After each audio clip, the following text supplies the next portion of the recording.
Irmãos, vamos ler com a ajuda de Deus o Evangelho do Apóstolo João, capítulo 3. Ler com a ajuda de Deus na guia do Espírito Santo. Acharam? Não é epístola, é o Evangelho. E havia entre os fariseus um homem chamado Nicodemos, príncipe dos judeus. Este foi ter de noite com Jesus. E disse-lhe: Rabi, sabemos que é mestre, vindo de Deus, porque ninguém pode fazer estes sinais que tu fazes, se Deus não for com ele. Jesus respondeu e disse-lhe: na verdade te digo que aquele que não nascer de novo não pode ver o reino de Deus. Disse-lhe Nicodemos: como pode um homem nascer sendo velho? Porventura pode tornar a entrar no ventre de sua mãe e renascer? Jesus respondeu: na verdade te digo que aquele que não nascer da água e do Espírito não pode entrar no reino de Deus. O que é nascido da carne é carne, o que é nascido do Espírito é Espírito. Não te maravilhes de ter dito: necessário vos é nascer de novo. O vento assopra onde quer, ouves a sua voz, mas não sabes de onde vem, nem para onde vai. Assim é todo aquele que é nascido do Espírito. Nicodemos respondeu e disse-lhe: como pode ser isso?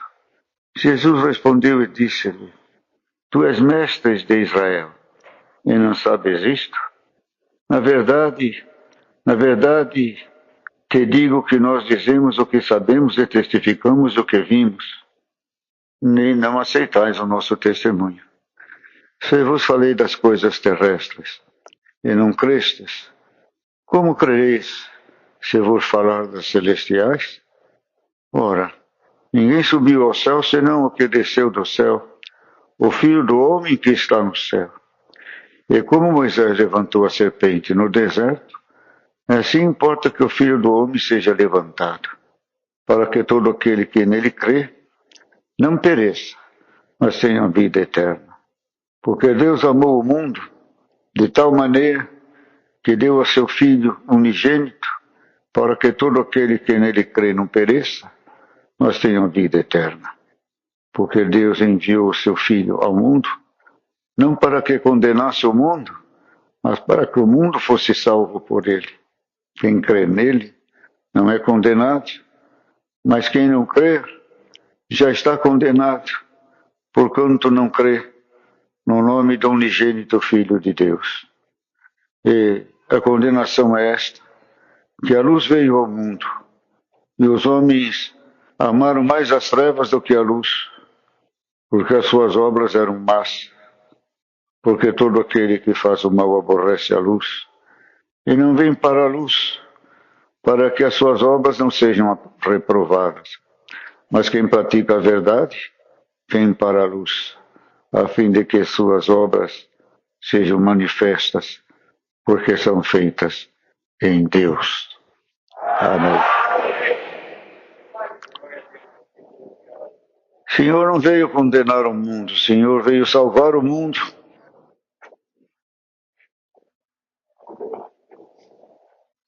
O mundo se esqueceu de Deus, mas o mundo, dizemos, o ser humano,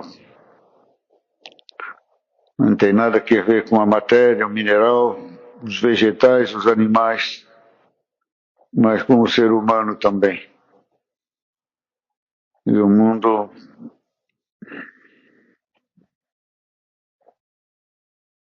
estava sem Deus.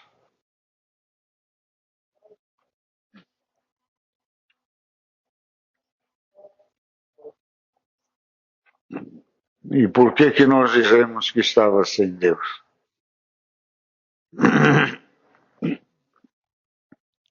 Por causa das obras. Principalmente a obra de Deus no coração do homem. que a honestidade, a justiça, a bondade, o amor, a caridade, a fraternidade, a amizade e a santidade, temor a Deus, a invocação a Deus, a adoração a Deus, o reconhecimento a Deus da sua vida, da sua existência e da sua também peregrinação na face da terra.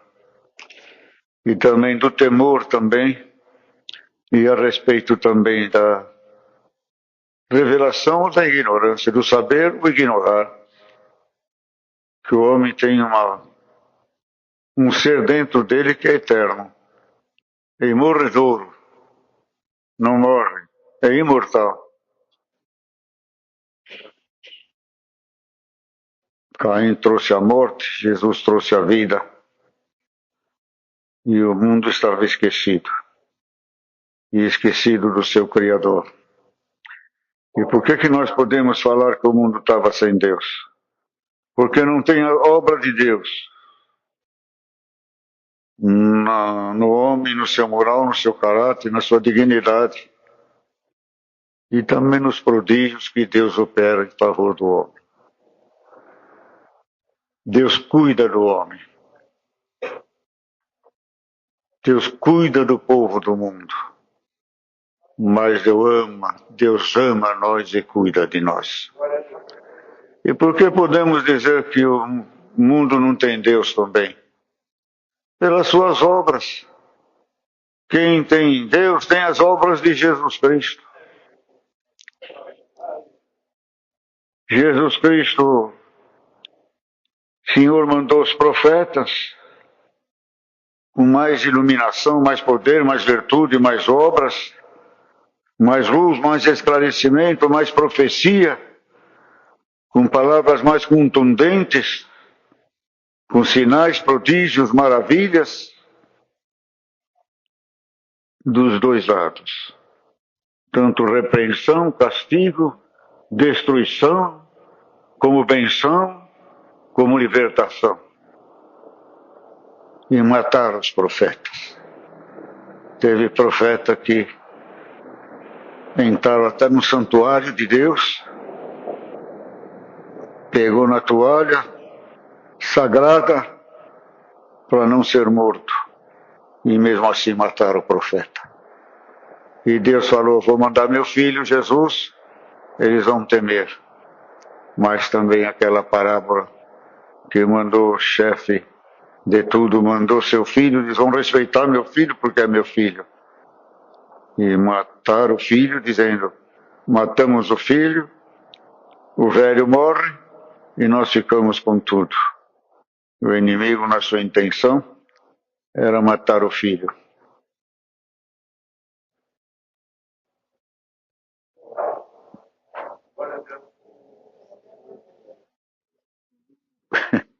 Irmãos, queridos irmãos,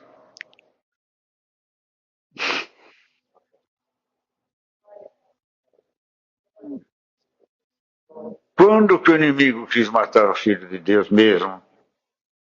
Quando levou ele no deserto. Era a hora de matar. Porque matar Cristo não era matar o homem, que Cristo estava dentro dele. Era matar o Cristo que está dentro do nosso coração, que está à direita de Deus, intercedendo por nós e mandando esta palavra nesta noite para nós. Aquele Cristo que ele queria matar.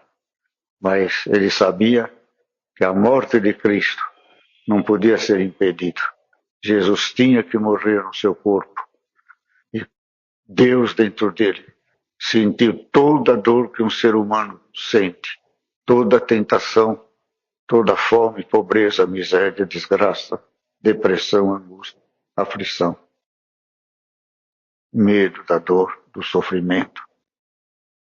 Mas não medo da morte. Jesus não temeu a morte. Ele diz, passa-se de mim esse cálice, que vai doer demais minha carne.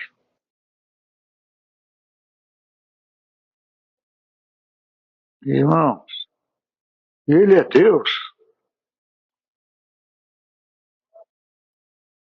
Deus morreu pelos homens. É Deus que deve morrer pelos homens ou os homens que devem morrer para Deus? Ele morreu pelos homens. E por isso que diz aqui: Deus amou o mundo de tal maneira que deu seu Filho unigênito para que todo aquele que nele crê não pereça, mas tenha vida eterna. Porque Deus enviou seu Filho ao mundo para que condenasse o mundo, não para que condenasse o mundo, mas para que salve o mundo. Quem crê nele não é condenado, mas quem não crê está condenado, porque não crê no nome do unigênito Filho de Deus. Deus mandou Jesus Cristo salvar o mundo. A salvação está nos lombos, nos ombros de nosso Senhor Jesus Cristo. Jesus Cristo é o Salvador do mundo. Sem Jesus Cristo ninguém entra no céu. Porque seu ato de amor, de caridade, de humildade, de mansidão e de sofrimento pelo ser humano o constituiu verdadeiramente o guia, o chefe, o gerente desta obra, o professor, o médico, o engenheiro, o construtor, porque ele é o começo e ele é o fim do mundo. E esta obra começou com ele e vai terminar com ele também, Jesus Cristo. Então a salvação está em Jesus Cristo. Quem não tem Jesus Cristo não tem salvação. Quer se salvar? Não consulte nem Aparecida, nem Manuela, nem mais outros santos que o mundo levantou, nem os santos que estão na Bíblia, nem Pedro, nem Paulo, nem João, nem Maria, nem João Batista, nem Isabel, e nem a irmã de Moisés, Miriam, e nem ninguém. Jesus Cristo é o dono da vida eterna. Você crê nele, você tem ele, dá glória a Deus. Quem tem Cristo tem a vida eterna. Quem não crer no Filho de Deus, desde já está condenado. Não foi apóstolo, não foi homem, não foi mulher, não foi profeta, foi Jesus Cristo que disse estas palavras.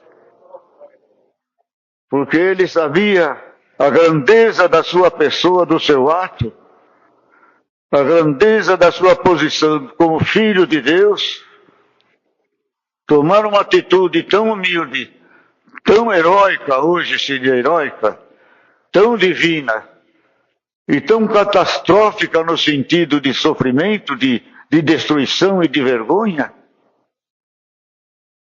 que era demais, irmãos. Precisava ter uma recompensa.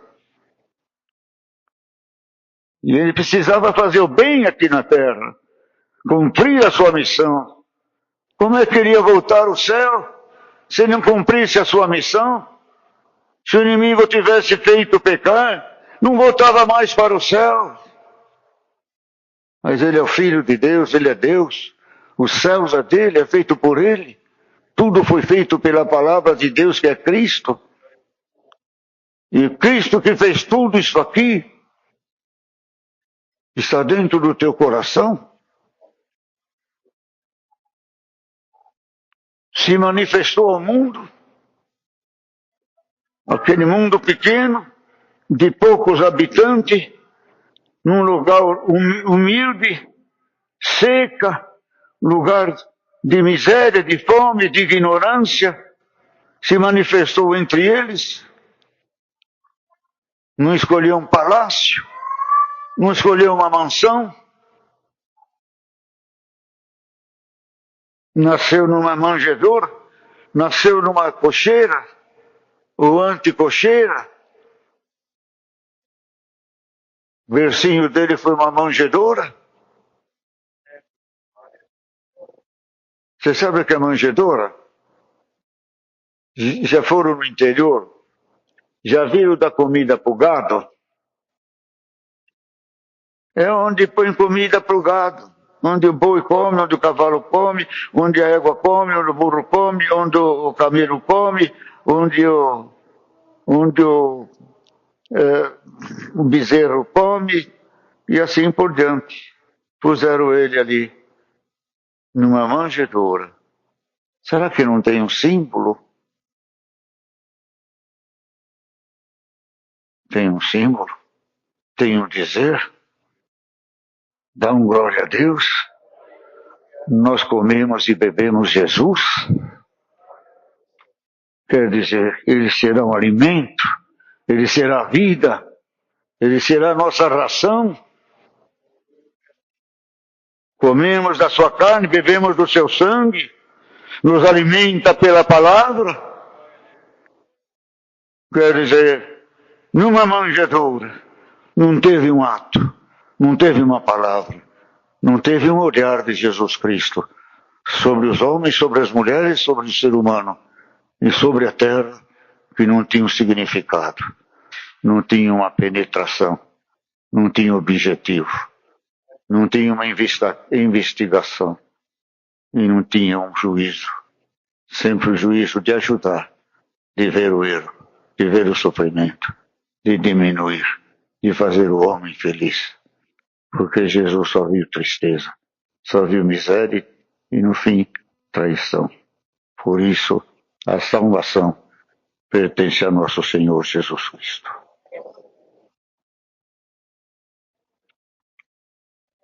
Povos o caluniam, não é rebaixar, mas comparar Deus com um profeta é muita ignorância, é muita ousadia, é muito pouco caso, é muita irreverência. Ele foi um profeta, ele não nasceu do desejo do homem nem da mulher, não houve contato sexual, foi coberto pelo Espírito Santo, gerado pelo Espírito Santo, nasceu puro, numa terra pura, numa terra virgem.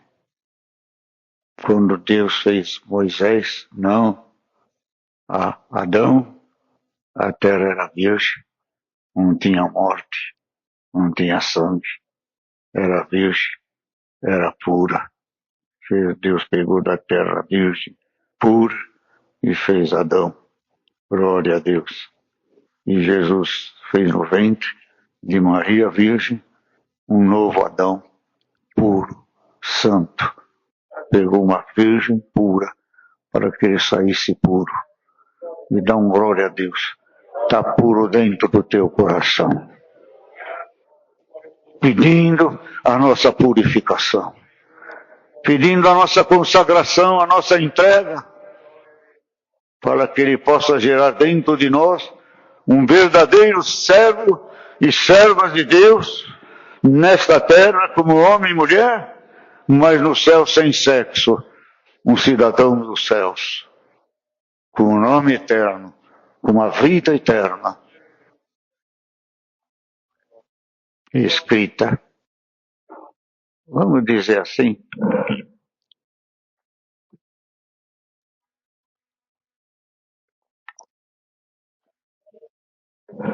eu nunca pensei nisso.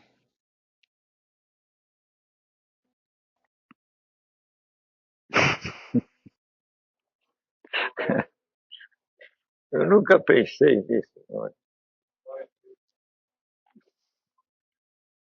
O nosso nome está escrito no tabelião do céu.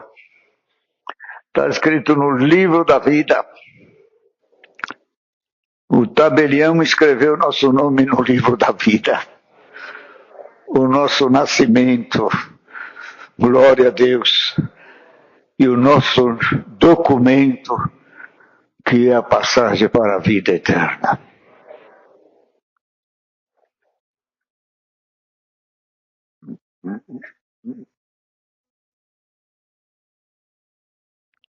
Que coisa maravilhosa.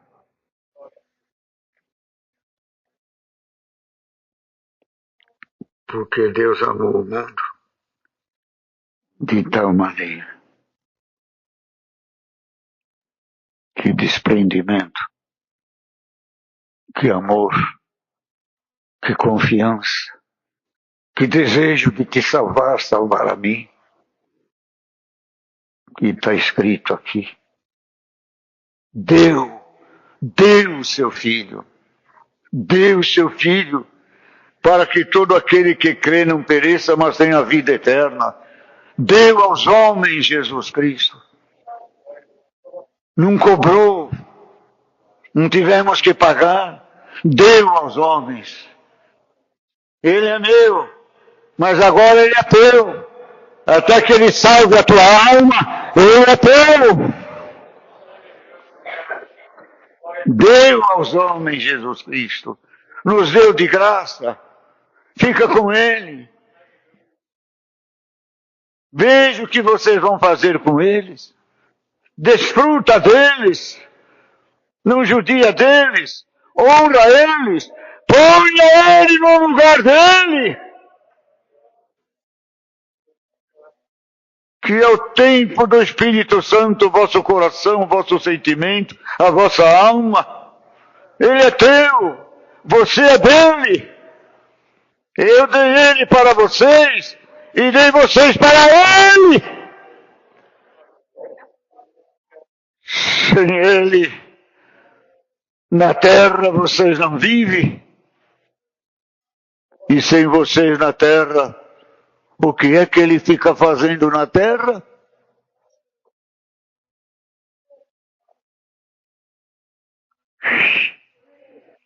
O que ele fica fazendo na terra? Vendo, sofrendo, chorando, intercedendo? Ou ele está vendo as obras que ele opera no homem e na mulher? Está vendo a sua obra? Está vendo o seu destino? Está vendo o seu conforto? Está vendo a sua herança? Está vendo a sua recompensa? Está vendo o seu pagamento, que é a salvação da nossa alma? Dá um glória a Deus, você é de Cristo. Cristo é teu.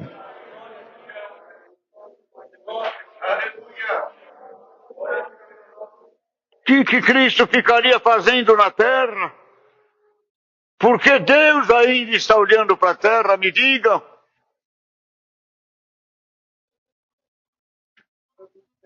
Qual a razão? Qual o motivo? É a salvação e a obra de Cristo, que apaziguou, pacificou, deu longanimidade, paciência para Deus, para salvar aqueles que estão escritos com o nome no livro da vida. E Deus ainda olha pela terra, porque tem um povo para salvar. Senão o Senhor nem olharia mais para a terra.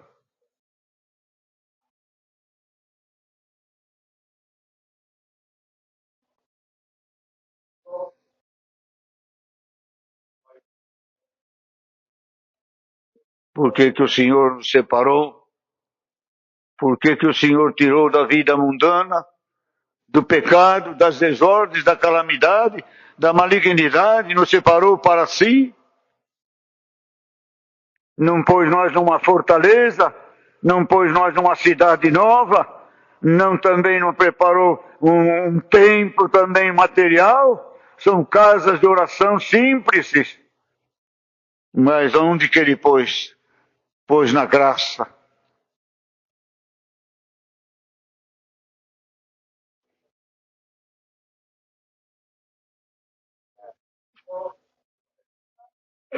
Mas fique sabendo que a graça é uma fortaleza. Tem paredes, tem portas invisíveis, chamada moral, caráter, dignidade, hombridade, pureza, sinceridade, santidade, doutrina de Cristo. São as paredes são as portas que abrem a porta do céu. Deixa nós entrar no céu e deixa Deus sair do céu para visitar a porta da nossa santificação, da nossa purificação. Deus vai abrir alguma porta para alguém que está ouvindo esta palavra, que está necessidade de Deus abrir uma porta na tua vida de salvação. E esta porta vem por meio da honestidade. Às vezes não por capacidade própria, mas a capacidade que vem de Deus. E hoje Deus manda esta palavra. Tem portas, tem janela, tem muralhas, tem fonte, tem caixa d'água, tem fogão.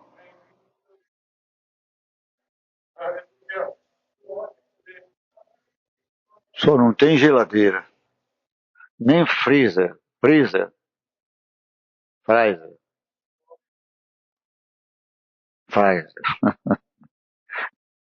Não tem freezer, mas dá um glória a Deus. Mas tem um fogo que consome o mal e aquece a nossa vida para a vida eterna.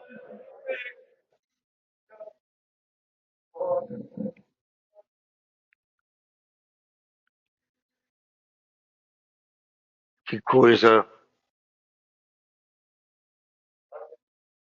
perfeita de Deus. Deus não faz nada pela metade. Deus não deixa nada sem acabar, para que a fé seja completada, seja adulta, seja iluminada pela voz da razão, da compreensão, sem ilusão, sem fantasia, mas realidade da vida e da crença e na grandeza do Deus vivo que nós adoramos em espírito e em verdade. E tudo isto, como é maravilhoso, como é divino, o testemunho de nosso Senhor Jesus Cristo.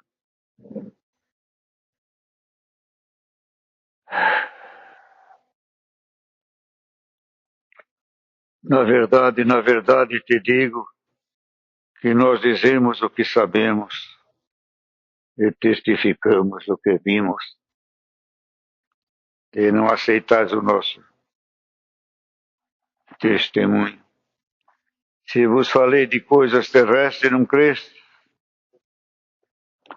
Vós crereis se vos falar das celestiais? Ora, ninguém subiu ao céu senão o que desceu do céu, o Filho do Homem que está no céu. Sua onipresença, ele estava na terra, mas está no céu, está em todo lugar.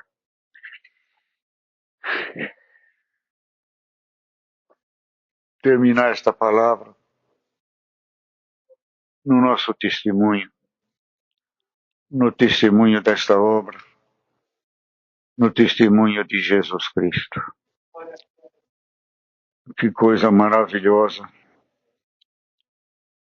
Jesus Cristo trouxe dos céus o testemunho dos céus e levou para os céus o testemunho do homem. Que engrenagem! Que coisa completa! Homem e Deus, Deus e homem, céu e terra, vida passageira e vida eterna. Palavra do homem, palavra de Deus.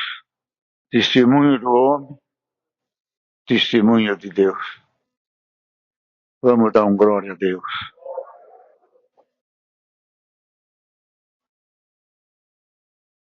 Levou aos céus o testemunho do homem.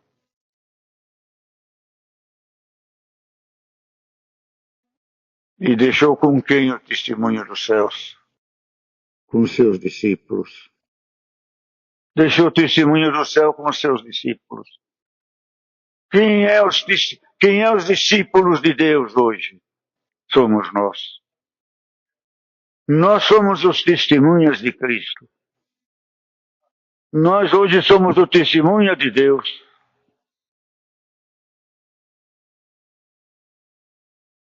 Temos que ver, temos que sentir, temos que sofrer, temos que dar e receber, temos que participar, temos que conviver, temos que atender a Deus, ver coisas que não queremos, para testemunharmos a Cristo, ser testemunha de Cristo. Ele nos trouxe o testemunho do céu. Podemos falar o que ele falou dos céus. O que ele falou dos céus é verdade, é eterno, é santo, é alegria, é contentamento, é felicidade. Deu testemunho de Deus. Ele dizia pelas suas obras, eu não vim,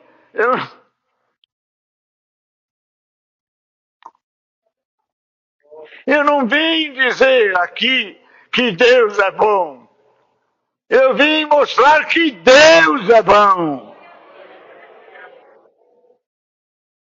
Porque eu sou Deus. Eu não vim dizer aqui que Deus ressuscita os mortos, mas eu ressuscitarei os mortos. Porque eu sou a ressurreição e a vida. Não vim mostrar um caminho estranho, nem uma estrada estranha. Eu vim mostrar uma estrada que o mapa está escrito na vida eterna. Eu sou o caminho e a vida.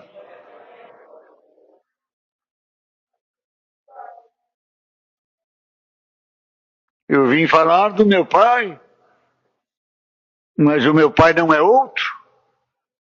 Meu pai é eu, e eu sou meu pai. Nós somos Deus. Ele me fez, o honro como pai, mas o pai e eu somos um só. Quem ama o pai ama a mim, quem ama a mim ama o pai. Quem ama o pai e o filho tem o Espírito Santo para tal sentimento no coração e na alma. Está aqui o nenê. Está por aqui, olha. Olho nele. Eu amo o pai, faço como o pai me mandou. E hoje o Senhor manda esta palavra. Que testemunho nós estamos dando de Jesus Cristo? Aqui temos duas obrigações na terra. Está aqui, está seguro aqui. Está bebendo água. Nós temos duas obrigações na terra. A igreja e nós. A igreja e o povo. Eu, vocês e a igreja. Temos que representar Cristo. Temos que ser testemunho de Cristo. A igreja no seu contexto, na sua doutrina, na sua unidade de espírito, na sua maneira de agir, na honestidade, na espiritualidade e também na firmeza de doutrina, grave, sem amolecer, sem fugir dos marcos antigos, pregar a doutrina, agir de acordo à doutrina, e nós, irmãos, agirmos que nem a igreja precisa que nós agimos para que ela seja consolidada. Porque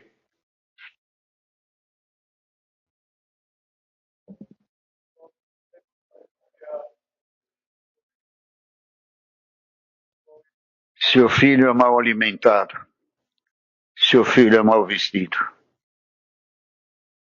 Se o pai que a igreja não o alimenta, não o fortalece, não enrijece ele, prepara ele para a batalha, que cantamos um hino hoje, essa guerra não é nossa, não foi hoje. Essa guerra não é nossa, essa guerra é de Deus. Se a igreja não alimenta, não dá força, não dá virtude, não se responsabiliza pela segurança e pela salvação do filho. o pai não merece crédito. Mas se o pai dá tudo, a igreja dá tudo, e o crente não aproveita, é outra coisa. Então vamos sair daqui hoje. Nós somos os testemunhas de Cristo, hoje na face da terra.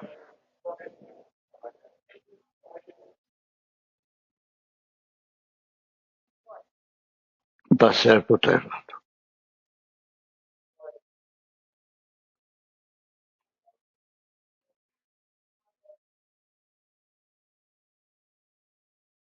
Sem exagerar,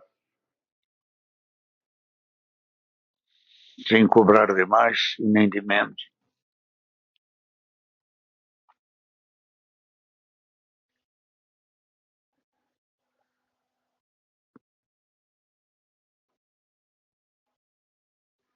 Sem diminuir.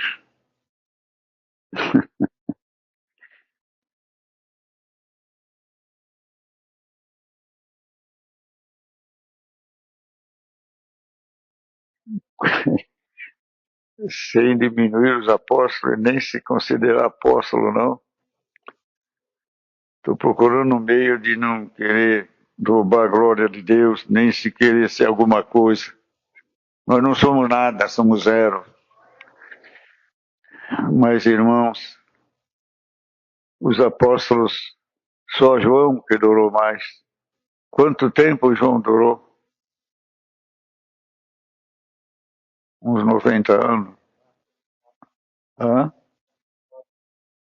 95 anos. Os outros morreram antes. Quantos irmãos que estão há 70, 80 anos fazendo milagres e prodígios? Muitos mais do que os apóstolos fizeram. Sem vanglória, sem teatralização, sem chamamento, mas na humildade e na mansidão. Mas o que o Senhor quer tornar a palavra, estou pensando bem no que vou falar. Estou com a cabeça muito boa, irmão. É, é, é assim. Se precisar explicar 2 vezes, 3, eu vou explicar e vocês vão me ajudar, tá? É, é,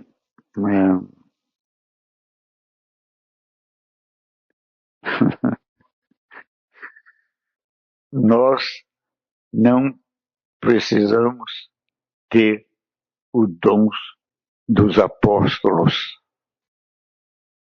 de curar, de fazer prodígios e maravilhas, mas a santidade é igual dos apóstolos. Pode essa profundeza entrar na tua alma? A santidade tem que ser igual dos apóstolos, porque é a santidade que nos faz ver a face de Deus um dia. Deus seja louvado. Amém. Agradecemos a Deus em oração. A oração pelo menos fervorosa, né? Vocês ficam